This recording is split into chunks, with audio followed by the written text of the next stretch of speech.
다니엘서를 2장 이제 18절을 볼 건데 2장, 3장, 4장, 5장까지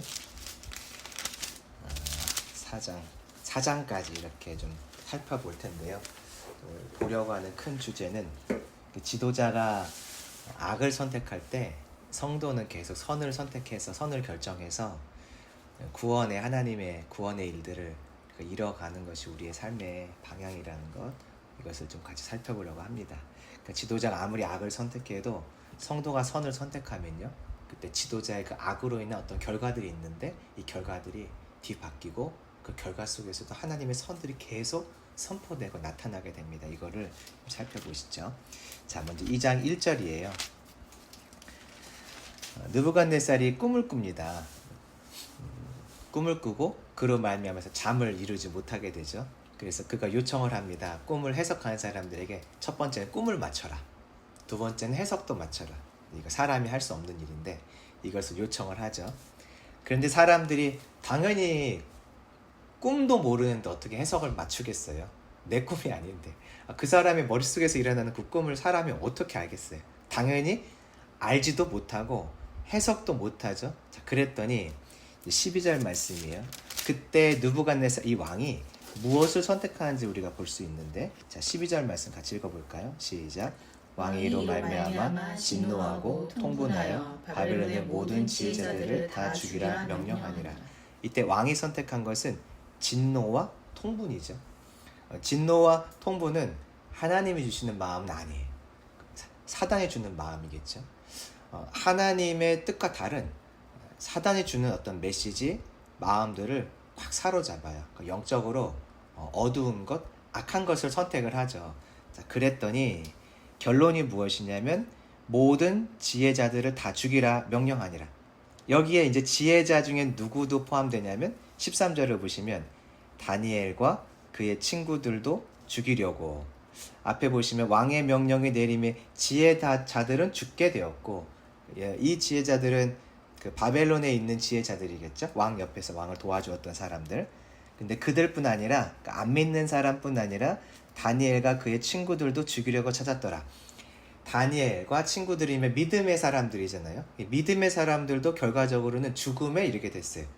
지도자가 영적인 흐름을 결정하는데 어떤 흐름을 결정했냐면 사단의 흐름, 죄가 주는 흐름들을 선택을 했어요. 그럴 때는 어떤 결과가 일어나냐면 생명의 국민들이, 지도자 아래에 있는 사람들이 생명의 위협을 받게 되는데, 이때는 믿음의 사람만 그런 게 아니라 안 믿는 사람들도 다 같이 위험에 빠지게 돼요. 지금 우리가 세상을 봐도 지도자가 악한 선택들을 하면 그 악한 선택의 결과를 온 국민이 다 같이 경험하게 되잖아요. 이때는 믿음의 사람뿐 아니라 안 믿는 사람들도 다 같이 어려움, 생명의 위협을 받게 되죠. 자, 그때 지도자는 악을 선택하고 분노를 선택할 때, 사단의 흐름을 쫓아갈 때, 다니엘은 하나님의 코드를 선택을 해요. 자, 18절 말씀인데요. 18절 말씀 보면 하늘에 계신 하나님이 이 은밀한 일에 대하여 불쌍히 여기사 다니엘과 친구들이 바벨론의 다른 지혜자들과 함께 죽임을 당하지 않게 하시기를 그들로 하여금 구하게 하니라. 그러니까 기도하기로 결정을 하죠. 이 일로 인하여서 죽지 않도록 결정하기로 해요. 그러니까 생명의 주권이 왕에게 있지 않고 하나님께 있는 것을 알기 때문에 지금 그들이 기도하기로 결정을 하죠. 그러니까 왕은 악을 선택했는데 하나님의 사람들이 한 일이에요. 이것은 하나님의 사람들은 하나님을 선택하기로 결정을 합니다. 그랬더니 꿈과 해석에 대한 하나님의 지혜가 임해요. 자, 19절 말씀 같이 한번 읽어볼까요? 시작. 이 은밀한 것이 밤의 환상으로 다니엘에게 나타나 보임에 다니엘이 하늘에 계신 하나님을 찬송하니라. 하나님의 지혜가 임하죠. 꿈에 대한 것도 임하고 해석도 다 이제 임하는 것이죠. 그래서 다니엘이 이것을 해석해줘요. 그가 꾸었던 꿈은 어떤 신상의 그림이었는데 머리와 가슴과 두 팔, 배와 넓적다리, 종아리, 발, 그리고 외부에서 날아온 어떤 돌 해서 이 금 신상은 하나인데 그 신상의 어떤 부위마다 생긴 게 다른 것이죠. 그 물질이 다른 것이에요. 머리는 순금이었고 가슴과 두 팔은 은이었고 배와 넓적다리는 노시였고 종아리는 쇠였고 발은 쇠와 진흙이었고 날아온 돌이 있었어요. 그래서 날아온 돌 때문에 이 발을 쳐서 발이 부서지게 되는 그런 꿈을 꿨고 이제 그 꿈을 하나님을 통해 다니엘이 확인하고 이런 꿈이었죠라고 말해주는 것이었어요. 근데 이 꿈의 의미는 뭐냐면 당신의 왕권 그리고 이 바벨론의 나라가 영원하지 않다. 그러니까 부위부위별로 그 물질이 다른 것은 이제 시기별로 이 나라가 바뀌어간다. 처음에는 지금은 바벨론이 이 땅을 지배하고 있지만 메데와 바사가 일어나고 그리고 헬라 제국이 일어나고 로마 제국이 온다는 것을 각 부위별로 이렇게 부위가 다른 것처럼 이제 시간별로 시대별로 나라가 바뀌어간다. 권세자가 바뀌어간다. 그래서 당신의 나라가 영원하지 않다라는 것을 이제 알려주는 그런 꿈이었어요. 하나님이 느부갓네살에게 그걸 알려주고 싶었고 다니엘을 통해서 이제 그것을 알려줬죠. 당신 나라가 영원하지 않다. 자, 이 꿈을 해석해 주니까 결과가 무엇이냐면 모든 사람, 이 땅에 있는 이 지혜자들 다 같이 죽게 되었죠. 믿음의 사람과 믿음 없는 사람들도 다 죽게 되었는데 믿음의 사람들이 하나님 중심의 영적 코드를 붙들었더니 그들도 죽지 않게 됐어요. 결과적으로는 믿음의 사람도 살았고 안 믿음의 사람들도 살게 되었어요. 그러니까 지도자가 악을 선택할 때 성도는 그럼에도 불구하고 무엇을 해야 되냐면 믿음의 말씀에 하나님의 영적 코드를 붙드는 거죠. 그러면 악한 지도자 때문에 다 같이 죽게 생겼는데 그때 그 죽음에서부터 벗어날 수 있는 구원의 일들이 일어납니다. 자, 그럼 이제 이 꿈의 해석을 듣고 나서 하나님의 계획을 그가 들은 거잖아요. 하나님의 계획은 나의 나라가 영원한 게 아니구나. 그럼 교만하면 안 되겠다. 겸손해야겠다. 이런 생각을 해야 되는데 느부갓네살이 선택한 결정은 무엇이냐면 하나님의 계획을 나는 수용하지 못하겠어. 나는 반대할 거야 라는 계획을 세워요. 3장 1절이에요. 자, 3장 1절 말씀 우리 같이 한번 읽어보겠습니다. 시작. 왕이 금으로 신상을 만들었으니 높이는 60규빗이요 너비는 6규빗이라 그것을 바벨론 지방의 두라 평지에 세웠더라. 느부갓네살이 이 꿈의 해석을 듣고 나서 결정한 것은 나의 나라가 영원하지 않으니까 겸손해야지가 아니라 그렇다면 아니야. 하나님은 그런 계획을 갖고 있을지라도 내 나라가 영원했으면 좋겠어라는 마음을 가지고 금신상을 세워요.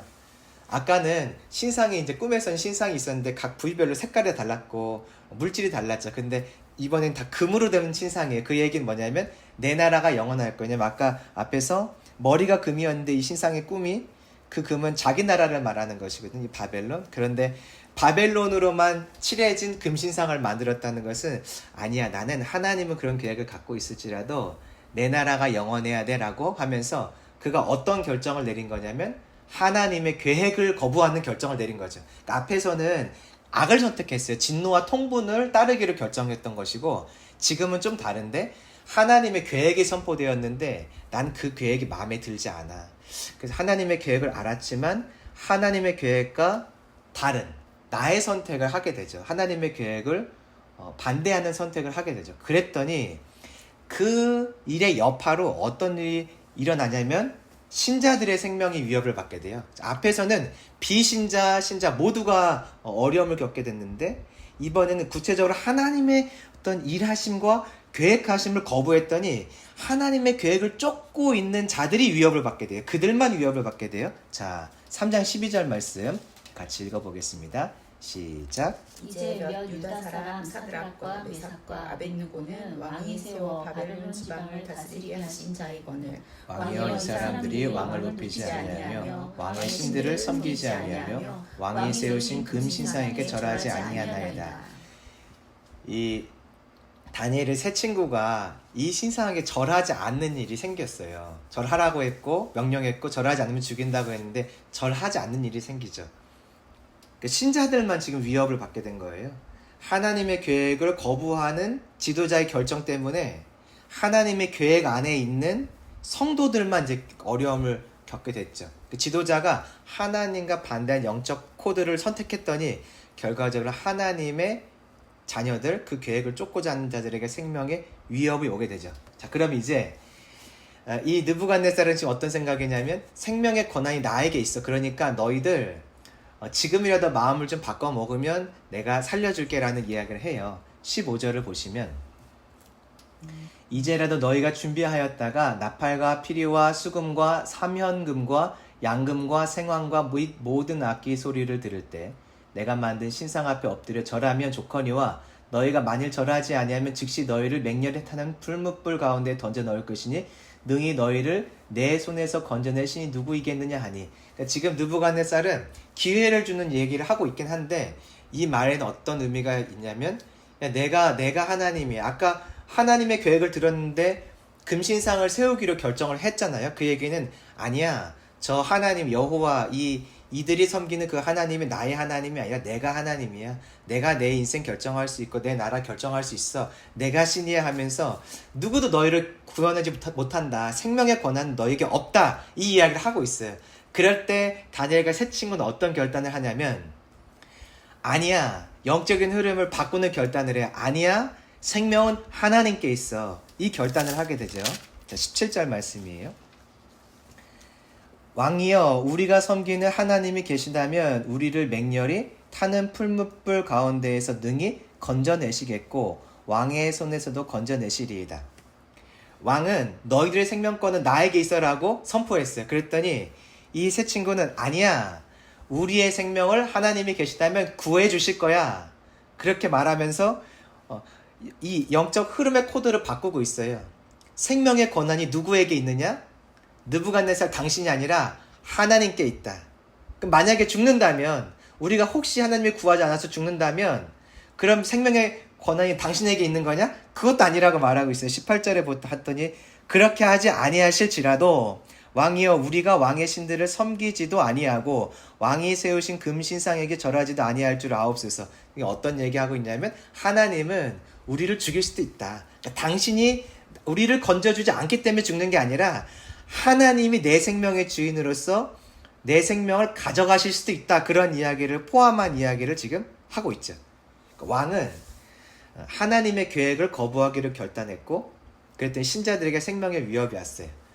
신자들이 이 생명의 위협 가운데 했던 결단은 믿음의 결단, 다시 영적 코드를 바꾸는 거죠. 지금 이 느부갓네살이 말하고 있는 것들에 흔들리지 않고 믿음의 결단 그리고 하나님의 생명의 주인이라고 하는 그 결단을 그들이 스스로 했어요. 그랬더니 결과적으로 그들이 여기서 살아나게 되죠. 그러니까 믿음의 결단을 했더니 이제 신자가 살아나요. 자, 이게 2단계예요.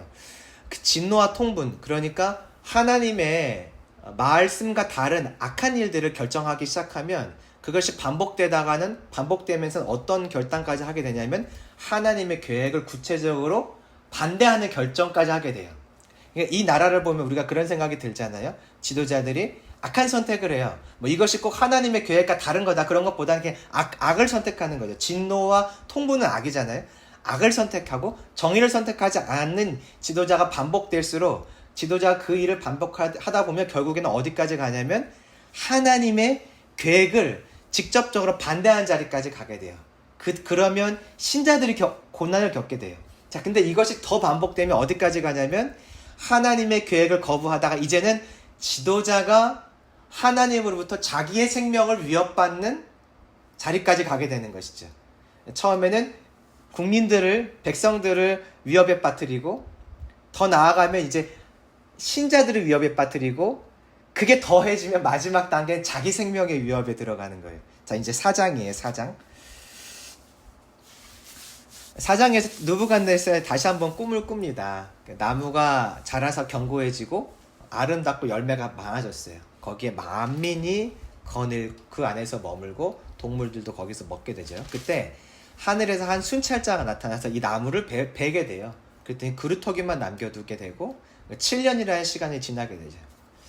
이 꿈을 지금 이제 느부갓네살이 꿨는데 어떤 의미냐면 지금 내가 너란 나무를 잘 자라게 해서 온 민족을 다스리는 그 큰 권세자로 내가 너희를 세워줬지만 너 교만하면 한순간에 날아간다.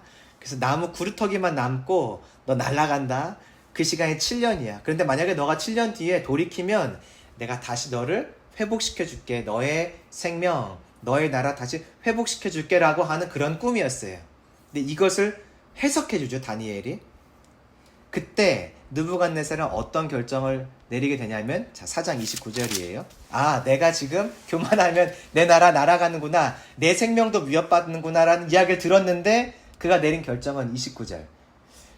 한번 같이 읽어보실까요? 시작. 12달이 지난 후에 내가 바벨론 왕궁 지붕에서 거닐세.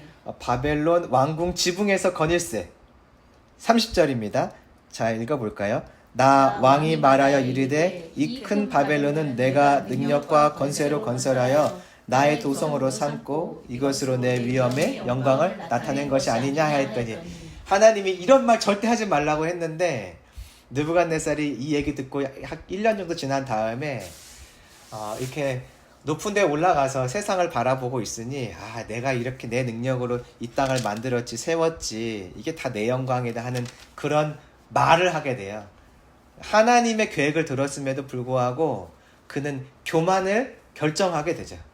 하나님은 이렇게 하면 너 7년 동안 이제 고난 가운데 들어간다, 너 생명 위협받는다라고 말씀해 주셨는데, 그는 하나님의 그런 계획, 그런 게 어딨어, 이 나라는 내가 세웠고 내가 세운 나라니까 넘어지지도 않고 무너지지도 않아 라고 결정한 거죠. 아, 내가 이만큼 힘이 있는데 뭐 나한테 그런 일이 생기겠어 하고 하나님의 계획을 무시하는 영적인 결정, 코드, 악한 코드를 결정하게 돼요. 그랬더니 32절에 결국 진짜로 그가 7년 동안, 여기 보니까 7대를 지내서라고 돼 있죠. 7년 동안 미친 사람처럼 지내게 돼요. 갑자기 정신 나간 사람이 되고 한순간에 모든 것을 잃어버린 자리까지 가게 되죠. 물론 이 하나님의 약속하신 말씀대로 그가 33절에 바로 그때 이 일이 느부갓네살에게 응함으로 내가 사람에게 쫓겨나서 소처럼 풀을 먹으며 몸이 하늘의 이슬에 젖고 머리털이 녹수리 털일과 같이 자랐고 손톱은 새 발톱과 같이 되었더라. 그러니까 미친 사람처럼 됐다는 거죠. 완전히 자기 관리도 못하고. 그런데 34절에 그 기한이 차면서 정신이 차려지고, 아, 그렇지, 이렇게 살면 안 되지, 이거 하나님의 뜻이 아니었지, 교만하면 안 되지 하고 깨달았을 때 하나님이 다시 그에게 권세와 능력들을 허락하신 장면이 나오게 돼요. 하나님의 계획을 거부하다 보니까 계속 그것이 반복되다 보니까 결국에는 누가 생명을 잃거나 누구의 생명이 위협받게 되냐면 그 지도자, 자기의 생명이 위협받는 단계까지 가게 돼요. 이게 3단계예요. 여기서 돌이키지 않았으면 그는 죽었을 거고, 돌이켰으니까 좀 살았겠죠, 그쵸? 이게 지도자가 걸어가는 모습이더라고요. 지도자가 악한 결정을 해요. 그러면 온 백성, 민족이 다 어려움을 겪게 돼. 그때 우리 신자들이 할 일은 뭐냐면, 그럼에도 불구하고 하나님의 말씀대로 결단하고 그 말씀의 코드, 영적인 믿음의 코드를 선택하는 거예요. 그러면 지도자가 아무리 악을 선택해도 백성들은 살아날 수 있는 거죠. 그러니까 지금 이제 이 낙태와 관련된 법이 위헌 판결이 되어가지고, 그것이 죄라는 것이 위헌 판결이 돼서 법이 공백기간이 돼서, 공백기간. 그러니까 낙태를 하면 이게 원래 나라의 처벌을 받는 일이 됐는데, 지금은 이거에 대한 법이 제정되어 있지 않아가지고 낙태해도 처벌할 법이 없는 상태가 된 거죠. 그러니까 이제 오늘 뉴스에 봤더니, 어저께 뉴스에 봤더니 이제 9개월 임신이 된 지 9개월 된 아이를 이렇게 낙태를 해서 죽였던 사건이 이제 드러나면서 지금 뉴스에 봤더니 이거를 엄중히 잘 조사해서 처벌을 하겠다, 이런 이제 내용 뉴스 기사들이 나오고 있어요. 세상이 악해서 이 낙태가 죄가 아니다라고 하는 위헌 판결을 내렸어요. 근데 믿음의 사람들은 계속 무엇을 하는 거냐면, 아니다, 낙태는 죄다 하고, 하나님은 우리의 생명을 창조하셨다, 이 생명을 함부로 끊으면 안 된다, 이거 죄다라고 계속 우리가 선포하는 거예요. 나가서 선포하는 거예요. 피켓도 들고. 그러면 이 땅의 사람들이 구원받을 수 있는 기회들이 열려요. 근데 이 길을 계속 가다 보면 이제 누가 어려움을 겪게 되냐면, 이 믿음의 길들, 하나님의 뜻들을 선포하는 자들이 결국 어려움을 겪게 되죠. 왜냐면 세상의 지도자가 계속 악하니까. 그들이 이제는 하나님의 계획과 다른 선택들을 하고 계속 그것들을 요청할 거예요. 그럼 믿음의 사람들은 또 계속 믿음의 결정, 말씀의 코드를 따라 우리가 결정하고 선포하겠죠. 어떤 사람들은 죽을 거예요. 어떤 사람들은 고난도 겪겠지만 그 가운데 소수는 또 구원받는 일이 일어날 거예요. 그런데 그럼 끝은 무엇이냐? 끝은 이 악한 하나님의 계획들을 반대하는 자기의 생명이 위협받는 때가 오겠죠. 마지막 때는 그렇게 될 거예요. 마지막 때. 그래서 이 다니엘서에 있는 이야기들은 예수님께 구원받은 이후에 믿음의 삶의 마지막 때를 보여주는 거죠. 아무리 신자들을 판단하고 신자들을 죽이려고 하고 그들을 순교의 자리로 내몰아도 신자들은 계속 순교의 믿음으로 이 말씀의 코드를 선택할 거예요. 어떤 일은 죽을 것이고요, 어떤 일들은 살아날 것이에요. 그러나 마침내는 무엇이냐면 그 악한 일들을 결정하는 지도자의 생명이 위협받는 자리까지 가는 것이죠. 우리는 그때까지 계속 무엇을 하는 거냐면 믿음의 선택, 믿음의 코드만 선택하는 것이. 그러면 나로 인하여서 안 믿는 자들도 살아날 수 있는 기회들을 얻게 될 것이고요. 그리고 믿는 자들도 살아나는 일들을 겪게 될 것이고요. 계속 그 길을 겪다 보면 마침내는 악한 지도자의 패망을 우리가 보게 될 줄로 믿습니다. 저는 이 말씀을 보면서 이렇게 가정 안에서 그리고 가정 안에서 한번 이걸 말씀을 좀 적용해 봤어요. 그러니까 우리가 부모가 가정 안에 지도자 역할을 하잖아요. 그러니까 내가 선택을 잘못하면 악을 선택하면 가정 안에 어떤 일들이 생기겠죠. 근데 이제 그것을 깨닫지 못하고 악한 것을 선택하는 것을 넣으면서 하나님의 계획을 계속 그걸 반대하다 보면 믿음의 부모가 하나님의 계획을 반대한 자리까지 가게 될 거예요. 그러면 가정 안에서 이 믿음의 길을 잘 가려고 하는 누군가에게 어떤 어려움들이 생길 수 있겠죠. 근데 그 일을 계속 반복하다 보면 믿음의 지도자가 가정 안에서 계속 반복하다 보면 결국 자기의 생명도 위협받는 자리에 들어가는 것이죠. 절대 이러면 안 되겠죠. 그러니까 우리가 오늘 말씀을 기억하면서 우리가 일단 부모가 믿음의 지도자이니까 주님 내 안에 혹시 악을 선택한 것은 없습니까? 그리고 더 나아가서 이게 반복되다 보니까 영적으로 무뎌져서 하나님의 계획을 반대한 것은 없습니까? 이런 이제 기도들을 좀 해볼 수 있을 것 같아요. 그리고 나라와 교회를 놓고 좀 기도할 때 하나님 이 나라의 지도자가 악을 선택한 것들 회개하게 해주세요. 어떤 악을 선택한 것이 있습니까? 그리고 그것이 반복돼서 영적으로 무뎌지다 보니까 이제는 하나님의 계획을 적극적으로 반대하고 있는 것들은 무엇이 있습니까? 깨닫게 해주시고 회개하게 해주세요. 또 그 악한 마음들 제거해 주세요. 그렇게 해서 하다 보면 믿음의 신자들도 구원받는 일들이 일어나겠죠. 그리고 마지막에는 주님 저 악한 지도자들 주님의 더 이상 돌이키지 않으면 주님의 때 정리해 주세요라는 기도까지 우리가 할 수 있을 것 같아요. 신자들을 위해서는 주님 아무리 어려운 일이 오고 악한 지도자가 악한 결정을 내려도 우리가 함께 동요되어서 그 악을 선택하지 말고 계속 믿음의 선포와 믿음의 영적 코드를 지켜나갈 수 있도록 도와주세요. 그래야 사는 거니까 우리가 같이 악을 선택해서 살아남는 게 아니라 선을 선택해야지만 살아남더라고요. 그래서 우리가 이런 것들을 좀 기억하면서 오늘 기도하면 가정에 또 교회에 나라에 또 하나님의 일들이 일어나지 않을까, 또 구원과 회복의 일들이 또 계속 일어나지 않을까 그런 소망이 좀 많이 생기더라고요. 주셨던 말씀 기억하시면서 나 개인, 가정, 나라, 교회 놓고 좀 같이 풍성하게 기도했으면 좋겠습니다.